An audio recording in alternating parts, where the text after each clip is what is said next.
Om Namah Shivaya Gurave Sachidananda Mohortaye Nishprapanjaya Shantaye Nidalambaya Tejase Om Trayambakam Yajamahe Sugandim Pushtivadanam Urvaru Kamiva Bandanan Mrityo Mokshiyamam Rutat Om Shanti, Shanti, Shanti.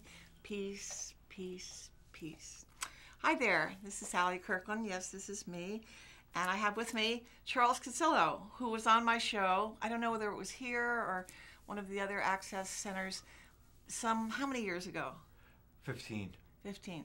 Well, if we can put the camera on this gorgeous man's face now. Uh-oh. There he is. Not Charles too close. He's many things. I know him as an author and as an actor, and you're here tonight mostly to celebrate the Marilyn Diaries, which was a book that you had the first generation, the first seed of all those years ago, and now there's 100 new pages, and Yes. it's very au courant. It's a totally new edition with a new introduction, 100 new pages, and I totally rewrote it, reworked it from the first edition that came out in 99. 99, so it's 2013 now. Great. I can't wait to read it. You know, we're probably both obsessive about Marilyn, right? I think so. I am.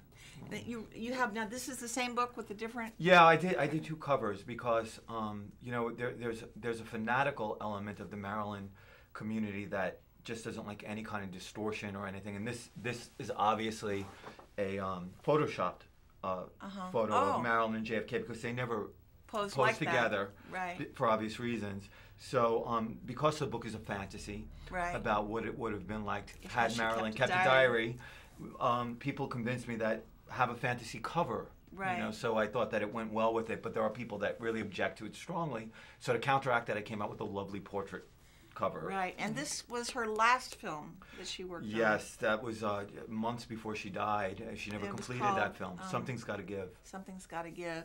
And she's very skinny. She was 35 years old? 30. She started it at 35. She actually celebrated her 36th birthday on the set. Right. On her last day of shooting. And she was fired from this film? She was for what they called spectacular absenteeism. Oh, she I've missed never heard so many days of shooting, day after day. You know, it was hard to be Marilyn Monroe. I can imagine. Every time she got in front of the camera, she was competing with this phenomenal legend that got out of even her control. You know, I think that she was very controlling about her image and her character, but then it just blew up to this bigger than life, you know, that no one could really live up to, and so that each time she faced the camera, she was expected to be more delicious, more beautiful, more dynamic. And at 35, 36, in those days especially, you were kind of considered over the hill for a woman to be an actress. And I didn't get started until I was 44. Well, you know, I mean, different times. You know, you got to put Marilyn in context. Yeah. No, I'm kidding. I started when I was 17, but no one paid attention until I was in my 40s. I have to ask you this question. I'm sure a lot of people have asked you, but how do you think she died?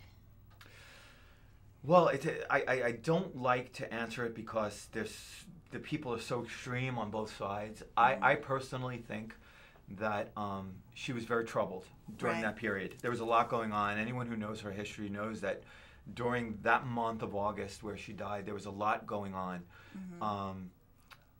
And even if you look at the contemporary press reports about her life at the time, they were saying she was finished, she was over, she was done. And being an orphan and having her whole identity invested in this person, Marilyn Monroe, who was in crisis, I think that she was over-medicating herself and that she accidentally overdosed. And she realized that she had, and she was trying to get help. But those were the days of rotary phones. We didn't have speed dial back then. And, you know, it's documented that she died with the phone in her hand, and I think that she was trying to get help. But that being said... who do you think she called or would have wanted to call? Well, her friends. Well, in my book, which is a fantasy. I have her calling the Bobby. Kennedys. Kennedys, yeah. Jack, and because I think that for Marilyn, and again in the fantasy world, but I think that based in the seed of reality, I think that with Marilyn, her self-worth came from the amount of the power of the man she could attract, and that's why she went for the top people in their fields. Like she married Joe DiMaggio, she dated Frank Sinatra. Yeah. She married Arthur Miller, all top of their fields, because she couldn't see her own self-worth. So she saw her self-worth through the eyes of the man. Eyes of the man, yeah. And so, because JFK at the time was the most at the most vulnerable stage of her life, when she was at her oldest, when Hollywood's saying she was at the edge of her career, to attract the most important man, the most powerful man in the world, meant, in her eyes, it gave her self-esteem. Yes. Yeah. So I think that maybe one of those last calls were to him, for him to say something that would give her that jolt.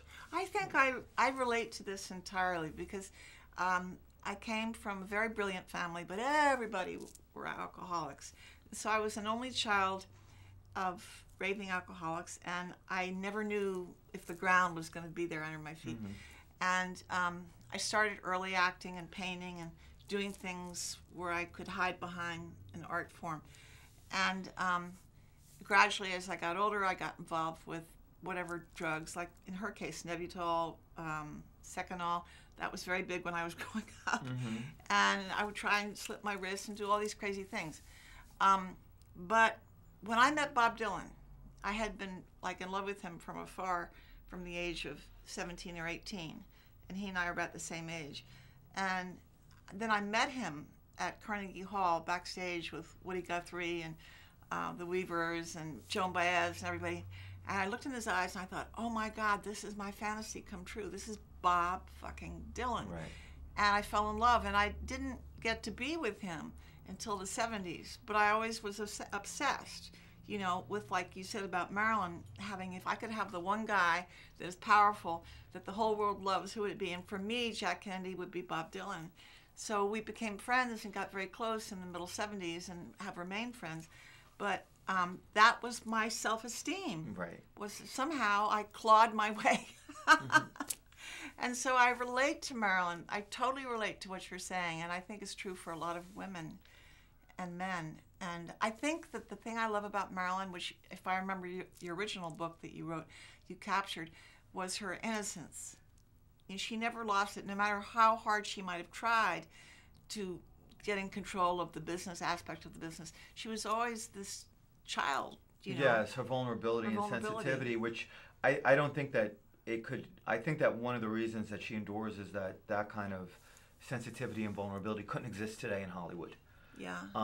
You know, you would have to have some very strong protector, you know, either coming from nepotism or, you know, a lover or someone from very early on protecting you. If you had that kind of, you know, extreme sensitivity. I mean, she wasn't, you know, she grew up without a family. She grew up in foster care and orphanages and was always last in line for everything and never wanted until she became beautiful.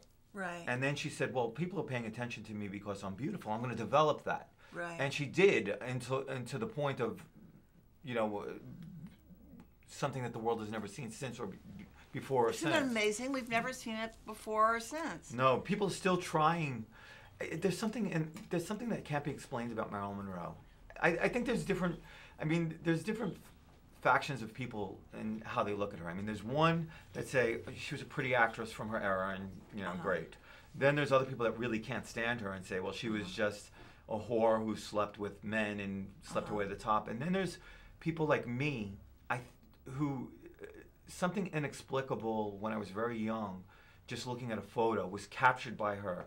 And I had to find out more about her and identified with her. And it's still going on today with 17 and 18-year-olds. If you read Twitter or Facebook, there's fan pages and fan clubs of people that are just discovering her with all these dichotomies of people who hate her and love her. But I think there's something supernatural about her almost, something that is inhuman, that hasn't been created since. Because what actress, what celebrity has her kind of visibility more than 50 years after she died. I mean, she's Yeah. every day you run into her image somewhere, whether it be the supermarket or a liquor store or in a flea market or on the street. You know, she's being discussed, even on news feeds. You know, they're coming up with news stories of an unseen photo of Marilyn has been discovered, or an unknown scrapbook that has previously been unseen has been found. Right. It's just there's something angelic or something not human or something out of this world about her. Well, you know, I don't know if you believe in people who channel and all of that. Sometimes I do, sometimes I don't. But I got to know on a friendly basis Sylvia Browne, who's in heaven now. And she had been asked by NBC or somebody to do a channeling with Marilyn. And she asked me if I wanted to come, which was perfect because I was playing Marilyn in this movie, Norma Jean, Jack and Me. Had Marilyn lived to be in her 50s and with John F. K. And so I was doing all this research. I had managed to find her stand-in, her hairdresser, the head of her fan club, and all these people who you would probably know. Yeah. And I was interviewing them around the clock to get all the inside information. Anyway, we went to her house, and where was it, the Palisades? Marilyn's house where she died. Oh, Brentwood. Brentwood. And we stood outside the front gate, and you could see the window that was her bedroom window and whatnot. And Sylvia did her trance thing, and I had no idea what to expect. But she said, Marilyn wants you to tell the world that she did not kill herself, and she wants you to show her spiritual side that she felt never got truly to be able to. Well, of course, it did get to be felt because so many people have fallen in love with the soul that we know of as Marilyn.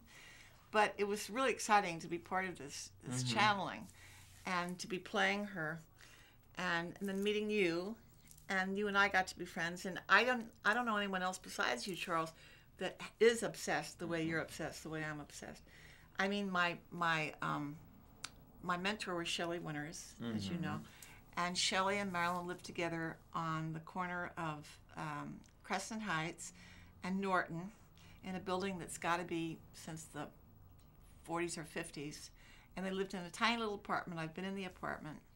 And it was a one-bedroom, small one-bedroom. And Shelley would tell me stories about how Marilyn would say, well, let's see now, I'd like to have dinner with Carl Sandburg tonight or Mr. Einstein. And they'd make all these lists of the men they wanted to fuck.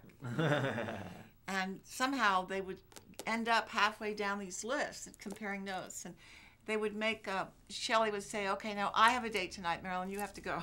And Marilyn said, okay, it's my night tonight. So Shelley would go. Isn't that cute? You can just adorable. picture it, you know? Yeah. And then Marilyn lived with her gay acting coach, Natasha, over on Fountain and Harper. And since I live in between the two streets, and so I feel Marilyn energy whenever I walk around the hood, you know. Yeah, well, she had a famous, she famously lived on Doheny.